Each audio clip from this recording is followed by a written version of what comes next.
Praise the lord. హల్లెలూయా. ప్రభునందు ప్రియ దేవుని జనంగమా, మన ప్రభువును రక్షకుడైన యేసయ్య పరిశుద్ధ నామములో మీ అందరికీ శుభములు తెలియచేయుచున్నాను. ప్రతి ఉదయం దేవునితోని ఆధ్యాత్మిక కార్యక్రమానికి మిమ్మలను ప్రేమతో ఆహ్వానిస్తూ ఉన్నాను. నేటి వాక్య ధ్యానముగా సామెతల గ్రంథము 10వ అధ్యాయము 23వ వచనాన్ని చదువుకుని ధ్యానం చేసుకుందాం. చెడు పనులు చేయుట బుద్ధిహీనునికి ఆటగా ఉన్నది, వివేకికి జ్ఞాన పరిశ్రమ చేయుట అట్టిదే. ఆమేన్. ప్రభునందు ప్రియ దేవుని జనాంగమా, చదవబడిన లేఖనం నిమిత్తమే ప్రార్థన చేద్దాం. మమ్మల్ని మిక్కిలిగా ప్రేమించుచున్న మా ప్రియ తండ్రి, మీ ఘనమైన ఉన్నతమైన మనకి స్తోత్రాలయ. ఈ ఉదయకాలమందు మీ పరిశుద్ధ గ్రంథముల నుండి నైనా మీరు మాకు ఇచ్చిన ఈ లేఖన భాగాన్ని మా కొరకు దీవించండి. ఈ లేఖన భాగముల నుండి కొన్ని ఆత్మీయ పాఠాలు మీరే మాకు బోధించి నేర్పించమని యేసయ్య పరిశుద్ధ నామమున ప్రార్థించి వేడుకుంటున్నాము తండ్రి. ఆమేన్. ప్రభునందు ప్రియ దేవుని పిల్లలారా, గత దినము మనము సామెతల గ్రంథం 10వ అధ్యాయం 22వ వచనాన్ని ధ్యానం చేశాం. యెహోవా ఆశీర్వాదము ఐశ్వర్యమిచ్చును, నరుల కష్టము చేత ఆ ఆశీర్వాదము ఎక్కువ కాదు.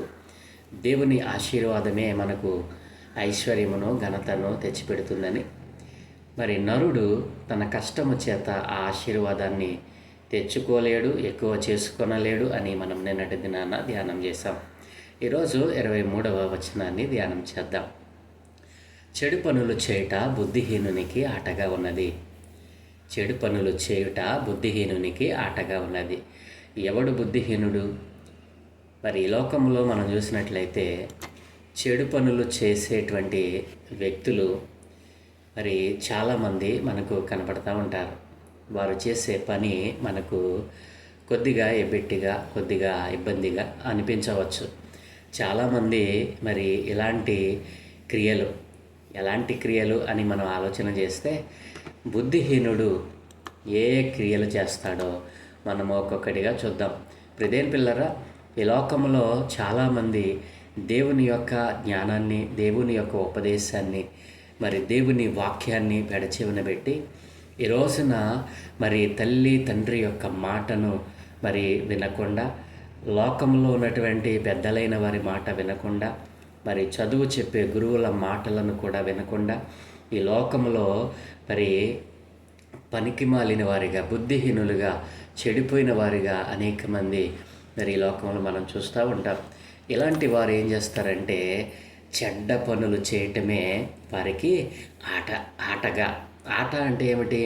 మరి మనం ప్రియదేని పిల్లల ఆలోచన చేస్తే, వారు చిన్న పిల్లలు ఏ రీతిగా మరి జ్ఞానము లేనప్పుడు, వారికి ఏ విధమైనటువంటి కల్మషము, క్రోధము అనేటువంటివి లేనప్పుడు వారు ఎలా ఆటలాడతారో ఆ రీతిగా బుద్ధిహీనుడట చెడ్డ పనులు చేయటమే వాడికి ఆటగా ఉంటుందట.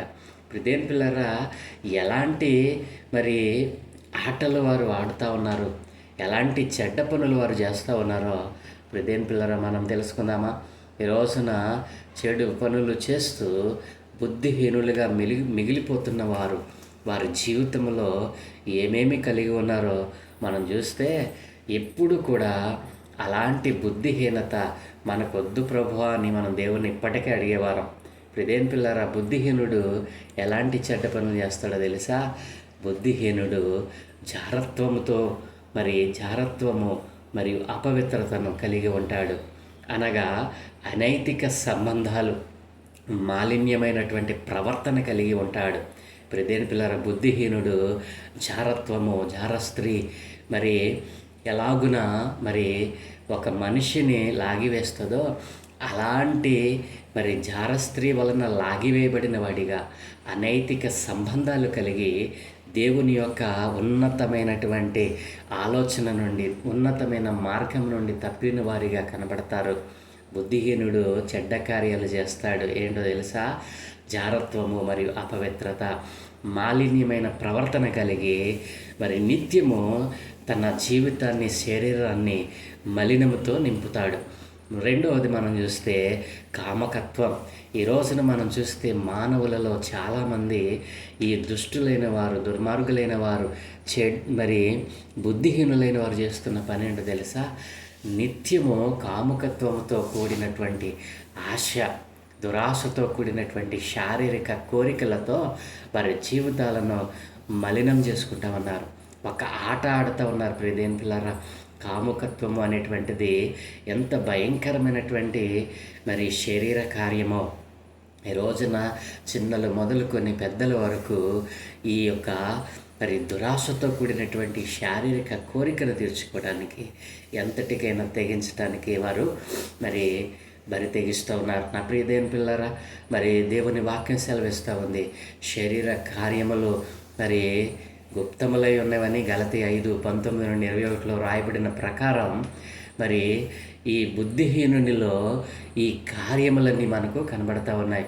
ప్రియదేని పిల్లరా, మొదటిది జారత్వము, అపవిత్రత, మరి మూడవది కాముకత్వము, మరి మరొకటి చూస్తే విగ్రహారాధన, అభిచారము.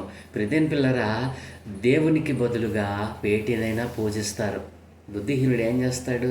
కనబడిన ప్రతిదానిని దేవుడిగా కొలుస్తాడు.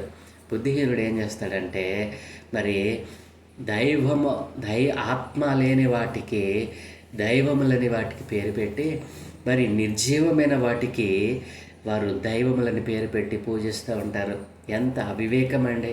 ప్రియదేని పిల్లరా, మాట్లాడే దేవుడు, మనతో సహవాసం చేసే దేవుడు, మనతో ఉండే దేవుడు, మనలో ఉన్న దేవుణ్ణి విడిచిపెట్టి నిర్జీవమైన జీవం లేని వాటిని మరి ఆరాధిస్తూ ఉంటారు. ప్రియదేని పిల్లరా, మరి దేవునికి బదులుగా మరి దేనినైనా పూజించటం దేవునికి ఇష్టమైన కార్యం కానే కాదు.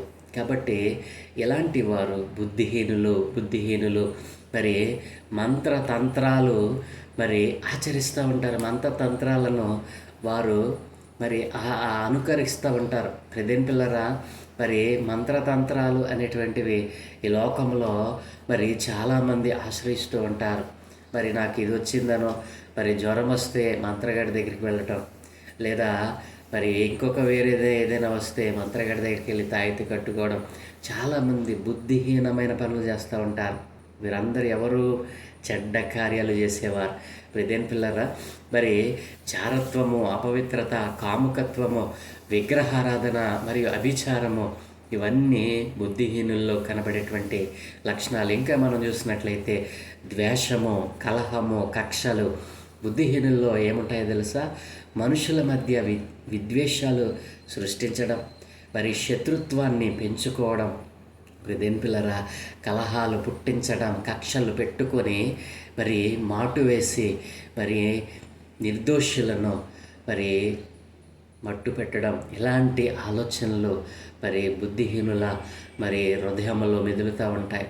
ఎప్పుడు మనిషికి మధ్య విద్వేషాలను రెచ్చగొట్టాలని ద్వేషముతో, కలహముతో, కక్షతో వారు బ్రతుకుతూ ఉంటారు. వీరందరూ లోపల ద్వేషం అంటే మంచి పనులు ఎలా చేస్తాడు? లోపల కలహం ఉంచుకుని మంచిగా ఎలా మాట్లాడగలుగుతాడు? లోపల కక్ష ఉంచుకొని ఎలా స్నేహం చేయగలుగుతాడు? ప్రియదేని పిల్లలు ఆలోచన చేయండి. కాబట్టి బుద్ధిహీనుడు చెడు పనులు చేయటం వాడికి ఆటగా ఉంది. ఈ రోజున చాలామంది బుద్ధిహీనులు ఇలాగుననే మరి దేవుని యొక్క మరి జ్ఞానాన్ని, దేవుని వాక్యాన్ని, దేవుని ఉపదేశాన్ని తిరస్కరించి వారి జీవితాలను వారే నరక పాత్రముగా చేసుకోవటం మనం చూస్తూ ఉన్నాం. మరి ఇంకా మనం చూస్తే క్రోధము, అసూయ. ప్రియదేని పిల్లరా, ఈ బుద్ధిహీనుల్లో ఏముంటాయో తెలుసా? క్రోధము, అసూయ, కోపము, ఇతరుల అభివృద్ధిని చూసి వారవలేకపోవడం, ఇవన్నీ ఈ లోకంలో ఉన్నటువంటి వారిలో మనం చూస్తూ ఉన్నాం. నా ప్రియదేని పిల్లరా, మన పొరుగువాడు మరి ఏదైనా ఒక పని చేసుకుంటూ, మరి కష్టపడి పని చేసుకుంటూ, దేవుని కృప వలన దేవుని జ్ఞానమును పొందుకొని, దేవుని ఉపదేశాన్ని అంగీకరించి, దేవుని వాక్యానికి మరి అనుసరిస్తూ, దేవుని వాక్యాన్ని అనుసరిస్తూ బ్రతుకుతూ తన జీవితంలో ఉన్నత స్థితికి వెళితే అలాంటి వాడిని చూసి మీరు కోపగించుకుంటారు, అసూయపడతా ఉంటారు. ఇతరుల అభివృద్ధిని చూసి వారవలేకపోవడం ప్రియదేని పిల్లరా బుద్ధిహీనుని యొక్క గుణమే. ఈ రోజున మనం చూస్తే చాలామంది ఇదే కార్యాన్ని మరి కలిగి ఉన్నారు. లోపల క్రోధం ఉంచుకొని మంచి పనులు ఎలా చేస్తావు?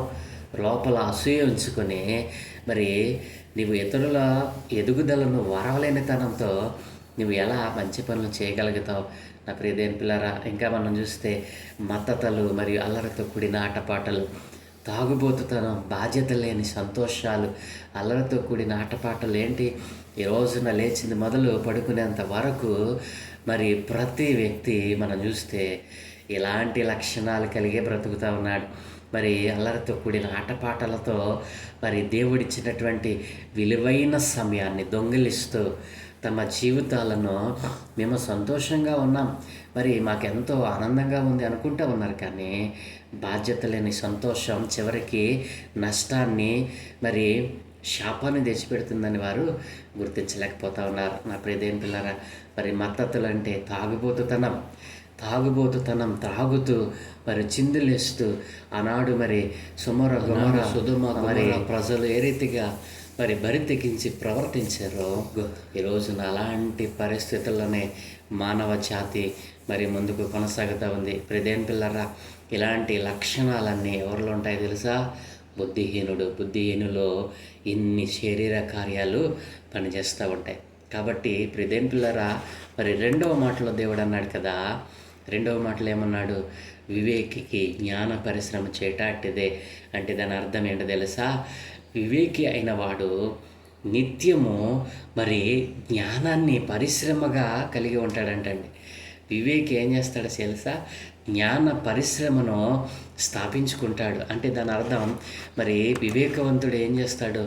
దేవుని యొక్క జ్ఞానాన్ని మరి ఎలా ఈ లోకంలో మరి నడవాలో, ఏ మార్గంలో నడవాలో, ఎలా జ్ఞానాన్ని సంపాదించాలో, మరి ఆ జ్ఞానాన్ని సంపాదించడానికి మరి మార్గాలేమిటో, ఆ జ్ఞానము ఎక్కడ మరి దొరుకుతుందో, ఆ జ్ఞానం దొరికే చోటకు నేను వెళ్ళాలి, దాన్ని సంపాదించుకోవాలి. నిత్యము కూడా వివేకైనటువంటి వాడు ఏం చేస్తాడంటే, ఒక పరిశ్రమలో ఒక పదార్థం తయారవడానికి ఎన్ని ప్రాసెస్ జరుగుతాయో, మరి వివేకి అయినటువంటి వాడు జ్ఞానాన్ని కూడా సంపాదించటానికి అలాగుననే ఒక పరిశ్రమలాగా పనిచేస్తాడంటండి. ప్రియదేని పిల్లరా, చూసారా? మరి దేవుని లేఖనాలు సెలవిస్తూ ఉన్నాయి. ఈ రోజున మనం చూసినట్లయితే ఎఫెసీయులకు రాసిన పత్రిక 4:19 ఏం రాయబడిందో తెలుసా? మరి బుద్ధిహీనులైనటువంటి వారు ఏం చేశారంట? వారు సిగ్గులేని వారయ్యుండి నానా విధమైన అపవిత్రతకు, అత్యాశతో జరిగించుటకు తమ్మును తామే కాముకత్వమునకు అప్పగించుకున్నారంటండి. ప్రియదేని పిల్లరా, చూసారా? బుద్ధిహీనుడు ఎలాంటి క్రియలు చేస్తాడో మరి పిలిపిలకు రాసిన పత్రిక 3:19 వారి నాశనమే వారి అంతం, వారి కడుపే వారి దేవుడు, వారు తాము సిగ్గుపడవలసిన సంగతుల యందు అతిశయపడుచున్నారు, భూ సంబంధమైన వాటి అందే మనస్సు ఉంచుచున్నారు అని ఇలాంటి బుద్ధిహీనుల నిమిత్తమై దేవుడు సంఘాన్ని మరి హెచ్చరించినట్లుగా మనం చూస్తూ ఉన్నాం. అలాగనే తెస్సలోనికీయులకు రాసిన పత్రిక 2:12 మనం చూసినట్లయితే అబద్ధమును నమ్మునట్లు మోసము చేయు శక్తిని దేవుడు వారికి పంపుచున్నాడు. ఎవరికి? బుద్ధి లేని వారికి. ప్రియదేని పిల్లలు, అబద్ధమును నమ్మునట్లు మోసము చేయు శక్తిని ఏం చేస్తా ఉన్నాడంట? ఇలాంటి బుద్ధిహీనులకు, దుర్మార్గులైనటువంటి వారికి మరి పంపుతున్నాడంట దేవుడే. నా ప్రియదేని పిల్లరా, కాబట్టి బుద్ధిహీనుడు చెడ్డ పనులు చేయటం వాడికి ఆట. కానీ వివేకి ఏం చేస్తాడు? జ్ఞాన పరిశ్రమ చేయట మరి మనం చూస్తూ ఉన్నాం. వివేకి నిత్యము ప్రతి దానిలో నుండి దేవుని జ్ఞానాన్ని సంపాదించుకుంటాడు. అదేం చేస్తుంది తెలుసా? నిత్య జీవానికి నడిపిస్తుంది. మరి బుద్ధిహీనత ఏం చేస్తుంది? నిత్య నరకానికి నడిపిస్తుంది. నా ప్రియ దేవుని పిల్లలారా, నీవు ఏ మార్గము గుండా నడుస్తూ ఉన్నావు? నీవు ఏ ప్రవర్తన కలిగి జీవిస్తూ ఉన్నావు? వివేకిగా ఉన్నావా? ఒకవేళ బుద్ధిహీనునిగా ఉన్నావా? బుద్ధిహీనత నీలో ఉంటే ఇన్ని శరీర కార్యాలు నీలో పనిచేస్తూ ఉన్నాయి. జాగ్రత్త, నీవు చీకటిలో ఉన్నావని ఈరోజు నేను గుర్తించు. వివేకిగా ఉన్నావా? అయితే నిత్యము దేవుని జ్ఞానాన్ని, ఉపదేశాన్ని, వాక్యాన్ని పట్టుకో. ఆ వాక్యానుసారం జీవించడానికి నీవు దేవునికి సమర్పించు. ఏ భక్తి నీలో ఉందో, ఎలాంటి ప్రవర్తన నీలో ఉందో, మనుషులు నిన్ను చూస్తూ ఉన్నారు. నీ భక్తిని, విశ్వాస్యతను వారు కొలత వేస్తూ ఉన్నారు. నీవు దేవుని కొలతకు తగినట్టుగా ఉన్నావా? ఒకవేళ బుద్ధిహీనుల్లో ఉన్నటువంటి విద్యుహీనిగా చెడు పనులు చేస్తూ ఈ లోకంలో ప్రతి వారి చేత ద్వేషింపబడతా ఉన్నావా? మనుషులు ద్వేషిస్తే పర్లా, దేవుడే ద్వేషిస్తే ఈ లోకము నుండి ఎవ్వరు కూడా నిన్ను మరి రక్షించలేరు. ఒకవేళ బుద్ధిహీనత నీలో ఉంటే ఈరోజే ప్రభు తన చేతులు చాచి పిలుస్తూ ఉన్నాడు. నీ బుద్ధిహీనత నుండి విడిపించి నీలో ఉన్న ఇన్ని శరీర కార్యములన్నిటినీ విడిపించి ఆయన నిన్ను పరిశుద్ధినిగా చేయాలని, నిన్ను కూడా వివేకిగా జ్ఞానునిగా చేయాలని ఆశపడతా ఉన్నాడు. మరి అట్టి జ్ఞానాన్ని సంపాదించుకోవాలని, బుద్ధిహీనతను విడిచిపెట్టి చెడు కార్యములు చేయటం మానేస్తానని ఎవరైనా ఆశపడితే మరి దేవుని దగ్గర అడిగిదారు కదూ. ప్రార్థన చేద్దాం. సకల ఆశీర్వాదములకు కారణభూతుడైన తండ్రి, మా మంచి దేవా, నీకే వందనాలయ్యా. నీవు మాట్లాడే దేవుడవు, పిలిస్తే పలికే దేవుడవు నాయన. నిత్యుడివైన దేవుడవు, నిత్యము మాతో ఉండి నడిపిస్తున్న దేవుడవు. అలాంటి నిన్ను ఎరగకుండా ఈ లోకము అనేక మంది, ఈ లోకంలోని సకల మానవాళి నాయన మార్గములు తప్పి తిరుగుతూ ఉన్నారు. బుద్ధిహీనతతో చెడు పనులు చేస్తూ తమ జీవితాలను ఆయాసపరుచుకుంటూ ఉన్నారయ్యా. అయ్యా, ఈరోజు నీ మాటలు విన్న ప్రతి వారు అయ్యా, వారిలో ఉన్నటువంటి ఆ బుద్ధిహీనత వలన చేసిన చెడు కార్యములను చూసి అసహ్యించుకుంటూ ఈ రోజున నీ జ్ఞానాన్ని వివేకిగా అయా, నీ వివేకాన్ని అయా, ఉపదేశాన్ని అంగీకరించాలని, మీ నామమున రక్షణ పొందుకోవాలని ఆశపడుతూ ఉండగా అట్టి వారి ఆత్మలన్నిటినీ మీ పాదాలు చెందక తెస్తూ ఉన్నాను. అయ్యా, ఒక్కసారి వారిని క్షమించండి. వారు చేసిన బుద్ధిహీనత క్రియలన్నిటినీ, చెడ్డ క్రియలన్నిటినీ అయా, ఇదిగో తండ్రి, నీ వాక్యపు వెలుగులో వాటిని నైనా క్షమించమని అడుగుతూ ఎందరైతే ప్రార్థన చేస్తూ ఉన్నారో నాయన, అయ్యా ఇదిగో తండ్రి, వారి ఆత్మలను రక్షించండి. ఏ ఒక్కరు నశించడం నీ చిత్తము కాదు ప్రభువా.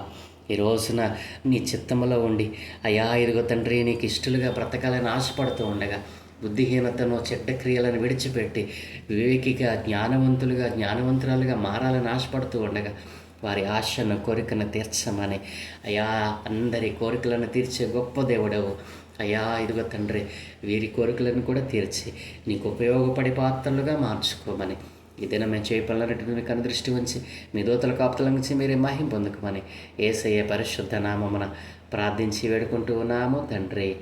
ఆమేన్, ఆమేన్, ఆమేన్.